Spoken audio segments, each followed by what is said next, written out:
আপনার সাধ্য নেই, সামর্থ্য নেই এমন একটা জায়গায় চিকিৎসা করানোর, এমন একটা জায়গা থেকে ওষুধ কেনার যেখানে দাম অনেক, তাই ভরসা পুরসভার স্বাস্থ্য বিভাগ। সেখানে ডাক্তার দেখিয়ে পুরসভার স্বাস্থ্য বিভাগে থেকে ওষুধ নিতে গিয়ে দেখা গেল মেয়াদ উত্তীর্ণ ওষুধ, সেটা জীবনদায়ী ওষুধ, সেটা কিনা মেয়াদ উত্তীর্ণ। এটা মানা যায়?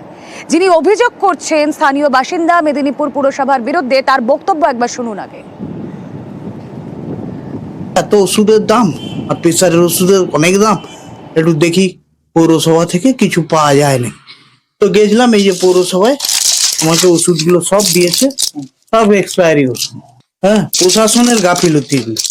হ্যাঁ, আজকে আমি তো এত মারাই দেবো, তো আমারই হয়ে যেত আমি যদি জামাই না দেখতো। তখন তো ইয়ে হয়ে যায়, কিডনির অসুখ আছে, আরো বেড়ে যেত, আরো সমস্যা বেড়ে যেত। একটা খাইনি। খানিকটা কম দামে পাবেন বলে গিয়েছিলেন পুরসভার স্বাস্থ্য বিভাগে সেখান থেকে ওষুধ কিনতে, কিন্তু ওষুধ পেয়েছেন মেয়াদ উত্তীর্ণ। কথা বলবো, আমাদের প্রতিনিধি শোভন রয়েছেন সঙ্গে। শোভন, পুরসভার তরফ থেকে কি বলা হচ্ছে, দায় কার?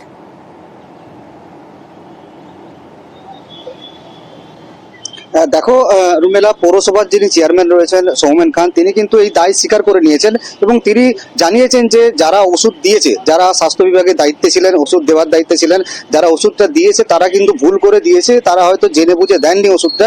কিন্তু প্রশ্ন উঠছে এটাই যে সারা রাজ্য জুড়ে যখন স্বাস্থ্য বিভাগের বিরুদ্ধে নানা অভিযোগ উঠতে শুরু করেছে, সেই জায়গায় কি করে এই ধরনের একটা ভুল হতে পারে, যেখানে একজন ব্যক্তিকে জীবনদায়ী ওষুধ, তাও মেয়াদ উত্তীর্ণ ওষুধ দেওয়া হলো। এবং এই ওষুধ পাওয়ার পরে কিন্তু ওই ব্যক্তি চণ্ডীপ্রসাদ দত্ত তিনি যথারীতি আতঙ্কিত হয়ে পড়েন। তিনি যেটা জানান যে পরিবারের তার এক আত্মীয় কিন্তু এই মেয়াদ উত্তীর্ণ ওষুধ দেখে তাকে সতর্ক করার পরে কিন্তু তিনি জানতে পারেন, না হলে তিনি হয়তো এই ওষুধ খেয়ে ফেলতেন এবং তারপরে হয়তো দেখা যেত কোনো বড় ধরনের দুর্ঘটনাও ঘটে যেতে পারত। কিন্তু এর পরেই কিন্তু পৌরসভার যিনি চেয়ারম্যান রয়েছেন তিনি বলেছেন তিনি উপযুক্ত ব্যবস্থা গ্রহণ করবেন। যারা এই ধরনের ভুল করেছেন বা যারা অসচেতনতা ভাবে এভাবে কাজ করেছেন তাদের বিরুদ্ধে যেমন ব্যবস্থা নেওয়া হবে এবং আগামী দিনে ভবিষ্যতে যাতে এই ধরনের ভুল না হয়, কাউকে ওষুধ শুনি আমরা।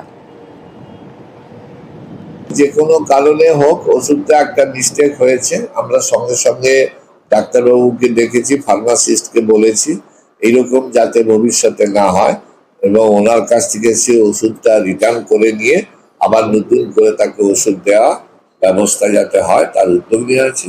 এবং আমরা এই ব্যাপারে অনেক বেশি সচেতন এবং আমাদের মেদিনীপুর পৌরসভা স্বাস্থ্য দপ্তর তারা অনেক বেশি করে ভালো করে মানুষের সাথে থেকে কাজ করছে।